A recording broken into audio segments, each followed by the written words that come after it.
right, Shalom. First and foremost, I would like to give all praise and glory unto Yahweh, by Hashem Yahweh Shai, by Hashem Rakakadash.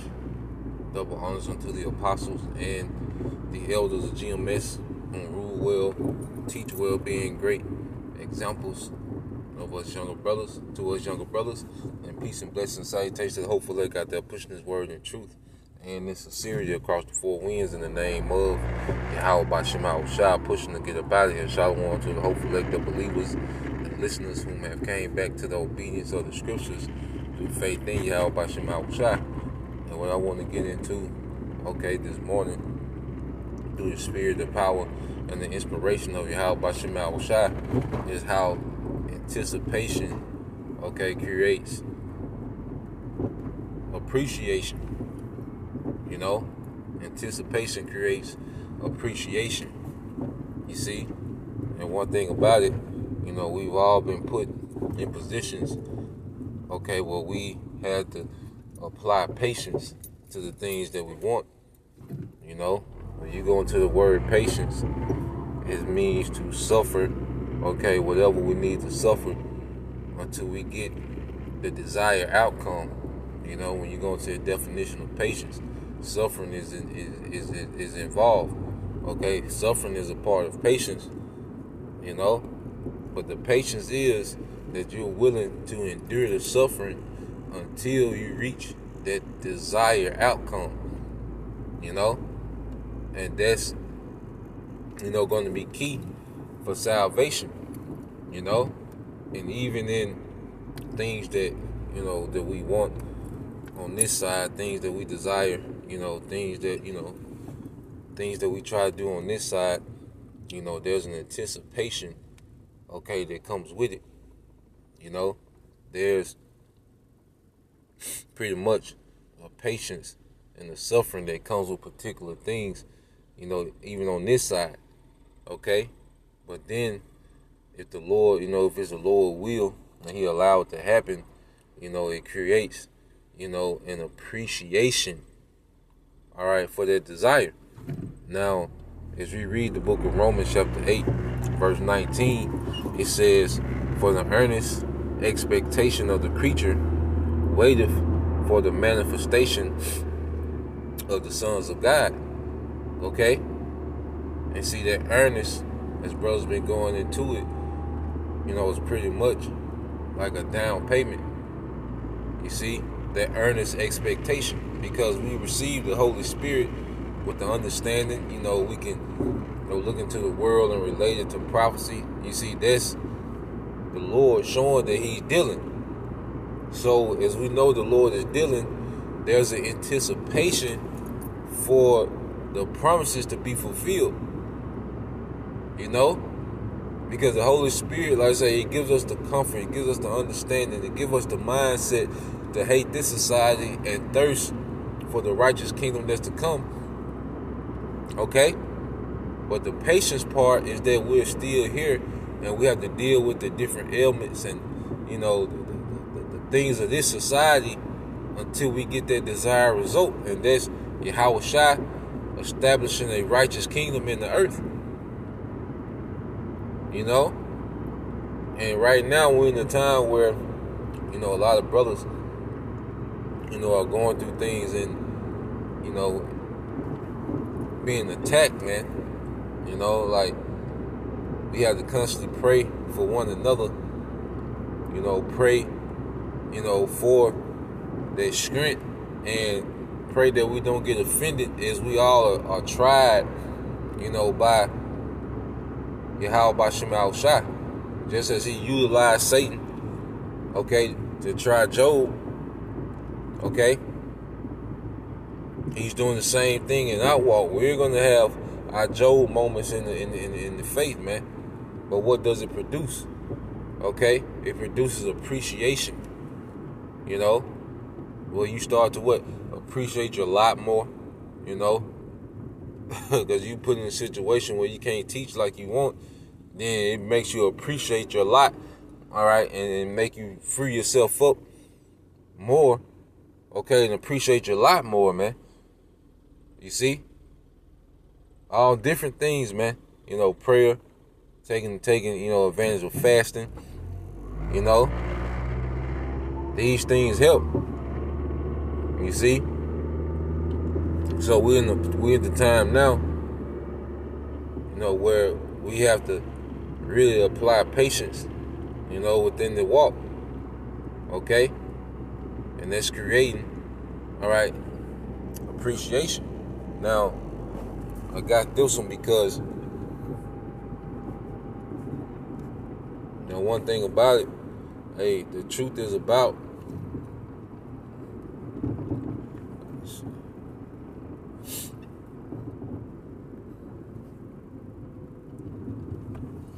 you go to Proverbs 13 and 12, all right, it says,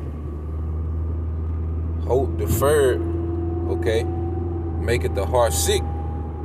You see, hope deferred maketh the heart sick, which is your mind. Like, because you can anticipate something, and then it doesn't pan out quite like you anticipated. It will make your heart sick, man. And in this faith, okay, you'll see certain things happen.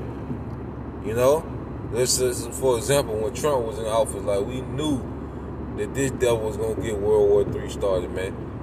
He had killed the Iranian general. He was doing airstrikes. Okay, he was doing cruise missile shooting. Wild, and we knew, he was gonna start World War III, but it didn't happen. He put it in motion. He put things in motion. He isolated America, and he set up for the war, but it didn't go. It didn't fully go down under his watch. And things like that. You be watching, you like, shit, man. It'd be like hope deferred. Like, you hope like this was gonna be the war. We hope they go ahead and bring the sea hip. You see, because the sea hip got to come first. So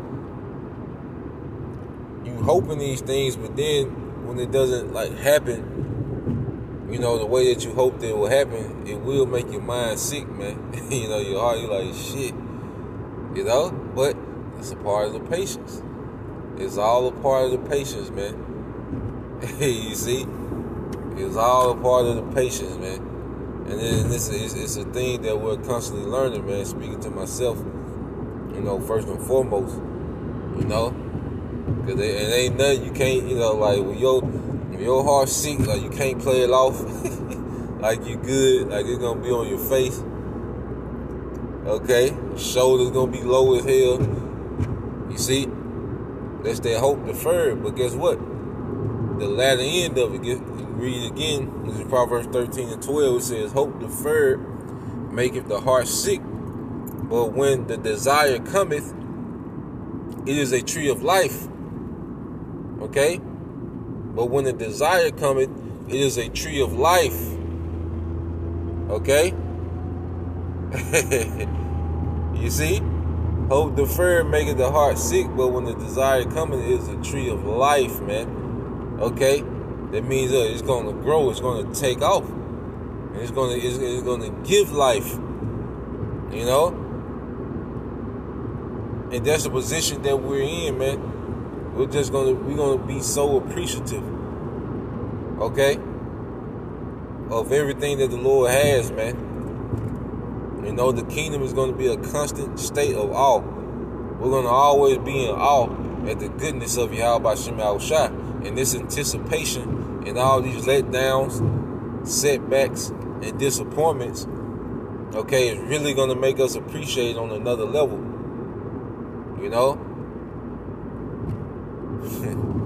It's a beautiful thing. Even when you go to, let's get this in, I'm going to say it's the book of Matthew.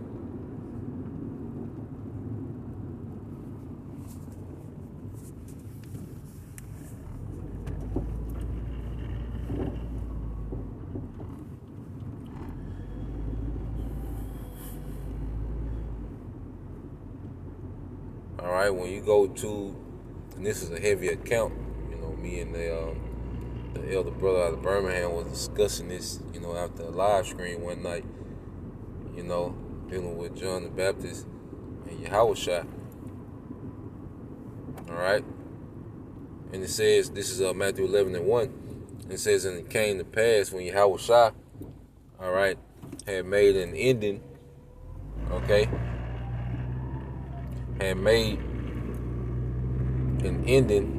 of commanding his 12 disciples, he departed thence to teach, all right, to preach in their cities.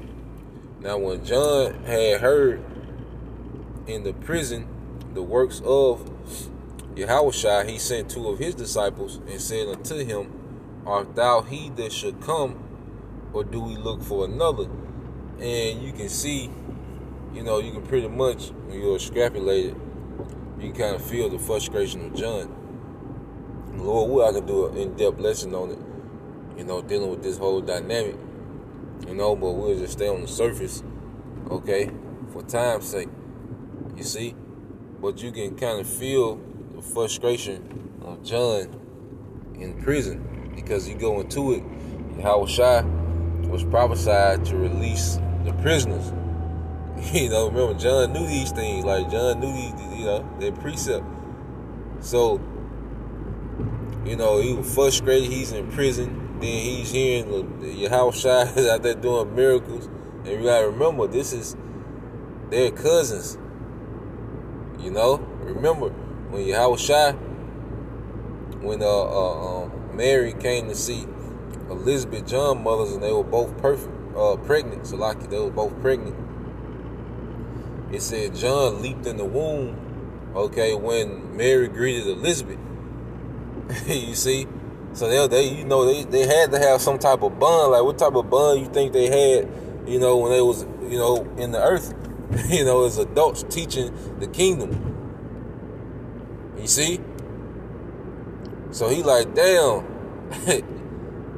little cuz, like, is you the one?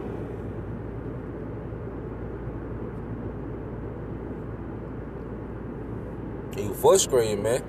He had hope deferred. Like, he knew, like, you gotta think, like, the dynamic, like, shit. I know, little cuz. So, like, you could tell he was like, I know, little cuz ain't gonna leave me in here, But it wasn't that time, okay? And even going into, Yahushua releasing a prisoner that was on a spiritual level, okay? You see? But that was an example of hope deferred. So you can imagine how, John the Baptist was probably disappointed. You see? He probably was let down a little bit, And that's how it is in this walk. You see? We go through different things, and sometimes it don't play out how we think it should play. And like I say, you have a setback, a letdown, a disappointment. You'll be sick. You see? But John the Baptist, he kept his integrity unto death. You see? And he has a great portion in the kingdom. And when that happens, that's going to outweigh, those disappointments and those letdowns. You see? He had that anticipation, and, it wasn't met. But guess what? The portion that he's going to have in the kingdom, okay, the status, the clout, the access he's going to have,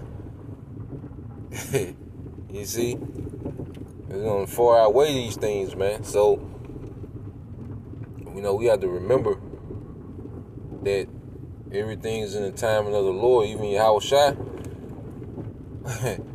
he went to the Father 3 times and asked for another way. Because some situations, like, damn, You know, why is it so intense? Like, it gotta be, it gotta be another way. You know? But with Yahweh Shai, now he had to go through that, man. You know? Then he was able to go to the next phase. So there's certain things in our situation that we gotta complete. And then we can go to the next phase.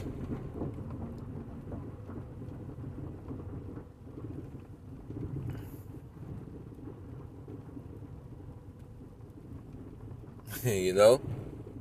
There's certain, phases that we gotta complete before we go to the next phase. You see? One thing about it, Yahweh Shai doesn't, as Scripture speak, how Yahweh Shai should baptize us in fire, which is infliction. You know? He doesn't, get us out of situations prematurely, man. He's gonna leave us there until that perfect timing. It's all about timing. You see? And it's something that we have to learn and just roll with it. You see? And just continue to deal with that suffering and those letdowns. And just push through it and don't be offended. How Shai was asking for another way. But it wasn't another way. Okay? And then he had to submit. Not my will, but thine will. Yahweh Shai pretty much just had to submit, had to humble all the way down. And okay. I already know what it is. This is what I signed up for. This is the condition of the battle. So, let me see. I think that's in Second Esdras.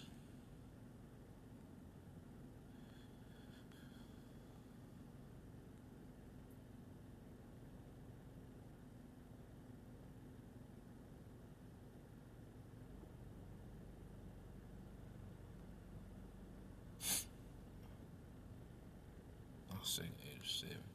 Yeah, it's the book of Second Esdras chapter 7. I want to say it's about the 50. Yep. This Second Esdras 7:7. It says, then answered he me and said, this is the condition of the battle which man that is born upon the earth shall fight. This is their condition, okay, of the battle. You see, we're under these circumstances where we subjugated to the timeline of Yahweh B'Shem Yahweh Shai. And he has everything on his own timeline, and we have to rest in that, because the flesh wants to get antsy. The flesh feels like, well, look, time is up. It's time to, the flesh will have his own timeline. We'll have our own timeline and be off. And that's where a lot of disappointment comes from, when we have our own little timelines and they're not being met. We just gotta roll with it. You see? Keep doing what we can do on our end, putting ourselves in position for what we anticipate. Okay? But we gotta really roll with it. Okay? And just let the Lord pretty much, order our steps. In our day-to-day, leading all the way up into the ultimate salvation. We gotta pray that our steps be ordered. And I think there's in the book, it's a precept from Psalm that says that, man. That'd be beautiful for the spirit right now. Woo! Hell yeah. It's the book of Psalms 119 and 133. It says, order my steps in thy word. You see that? Order my steps in thy word. I remember they used to sing that at church. They order my steps in your word, dear Lord. Lead me, guide me every day. Cause the church, of course they was off, but a lot of them songs were spiritual. It had spiritual overtone. Cause our people had the zeal, but not the knowledge. You know, but they ordered my steps. I remember that. They used to sing that a lot. And it come from the Psalms 133. Order my steps in thy word. Like we gotta, you know, this is a prayer. Lord will you break that down in the Hebrew and bring that prayer out to go with it. Abaratazah. Okay, a quick quick prayer, man. Psalm 119 says, order my steps in thy word, and let not any iniquity have dominion over me. Not being ruled in the flesh. Okay? But constantly being in the spirit. Because obedience keeps us in the spirit, man. Faith keeps us in the spirit. You see? So, that's the point. All right? So the things that we anticipate, it's going to bring, all right, appreciation. Even the small things to the big things, man. You have women, that anticipate. You got sisters that anticipate, a husband, man of the Lord. Once you accomplish your trials, okay, and the Lord blesses you with that, it's gonna be appreciation, and then even vice versa. Brothers gonna appreciate women, that's on point, that's in order to a degree, man. That's fighting to do right, within the light of a woman. It's gonna create that anticipation. That's gonna create that appreciation. You see, we're gonna appreciate the riches, the resources. Okay, the lack of resources and the lack of power and authority that we have now, as Israelite men, is gonna amplify the appreciation for it once the Lord gives it to us, man. Okay, in righteousness. You see? So I say that's the point. I pray that you brothers, all right, and you few sisters will edify once again. You're going to give all praise, honor, and glory to Yahweh, Bahashem Yahushua, Bahashem Kakadash. Double honors to the apostles and the elders of GMS who rule well, teach well, being great examples to his younger brothers, and peace and blessings and salutation to the hopeful elect out there pushing his word in truth and in sincerity across the four winds in the name of Yahweh, Bahashem Yahushua, pushing to get up out of here, man. Shalom to the hopeful elect, the believers, the listeners who have came back to the obedience of the scripture through faith in Yahweh Bashim Al-Shai. DTA, Abab, Abal, Quam Yasha Allah. DTA soon. Today.